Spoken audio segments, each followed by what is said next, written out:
श्रीमद् भगवत गीता हमें हमारी समृद्ध संस्कृति और परंपरा से परिचय कराती है। श्रीमद् भगवत गीता से हमें रोजमर्रा की जिंदगी की विभिन्न समस्याओं का समाधान खोजने में मदद मिलती है। भगवत गीता की 21 सबसे इंपॉर्टेंट लेसन जो हर पल हमारी जिंदगी के लिए महत्वपूर्ण है, उन्हें कहानी के माध्यम से आपके सामने प्रस्तुत करने की मैं कोशिश कर रहा हूं। आज से हर हफ्ते आप सुन सकते हैं एक कहानी जो श्रीमद् भगवत गीता से जुड़ी हुई है। आज की कहानी श्रीमद् भगवत गीता चैप्टर 2 वर्स 47। कर्मण्येवाधिकारस्ते मा फलेषु कदाचन मा कर्म फल हेतुर्भुर्मा ते संगो असत् कर्मणि।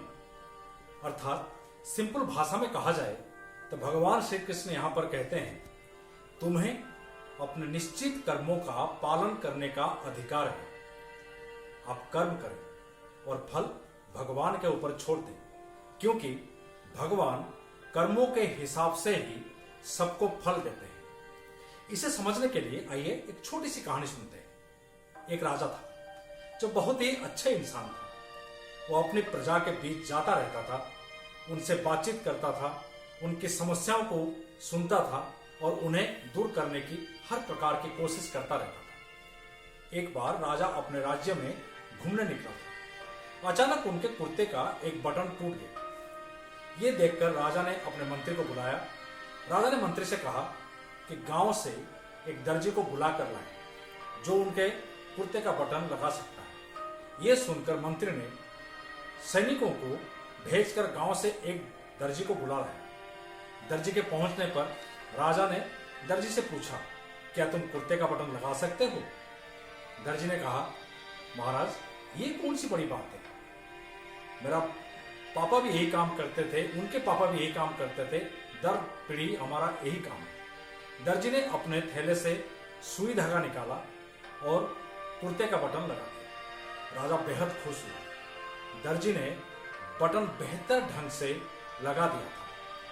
राजा ने दर्जी से पूछा कि बताओ, इस काम के लिए तुम्हें कितने पैसे दिए जाए? इस पर दर्जी ने कहा, महाराज, ये तो बहुत ही छोटा सा काम है, इतने से काम के लिए मैं पैसे नहीं ले सकता। पर राजा ने कहा कि नहीं, तुमने मेहनत की है, हम उसकी कीमत जरूर देंगे। तब दर्जी ने सोचा कि चलो 2 रुपए ही मांग लेता हूं। पर अगले ही पल उसके दिमाग में आया कि कहीं राजा ये ना सोच लें कि इतने से काम के लिए मुझसे 2 रुपए मांग रहा है तो गांव वालों से कितना लेता होगा। तब दर्जी ने सोच समझकर कहा, राजा साहब, आप अपनी इच्छा से जो भी देंगे मैं ले लूंगा। ये सुनकर राजा ने सोचा कि कहीं समाज में उसका रुतबा छोटा ना हो जाए, इसलिए उसने दर्जी को 2 गांव देने का आदेश दिया।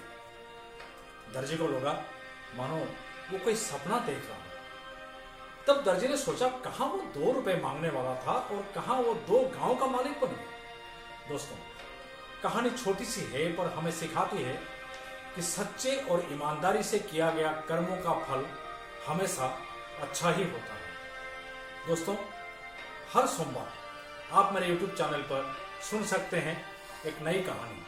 और जाते जाते हर बार की तरह आज भी मैं वही कहना चाहूंगा, आप जैसा कोई नहीं, आप किसी से कम नहीं। अगर खुद पर है भरोसा तो जरूर पूरी होगी मन की आशा। याद रखें दोस्तों, आज से पूरे 21 हफ्ते के लिए आप सुन सकते हैं श्रीमद् भगवत गीता से जुड़ी हुई एक कहानी। तब तक के लिए स्वस्थ रहें, मस्त रहें, तंदुरुस्त रहें, मुस्कुराते रहें, हंसते रहें। धन्यवाद।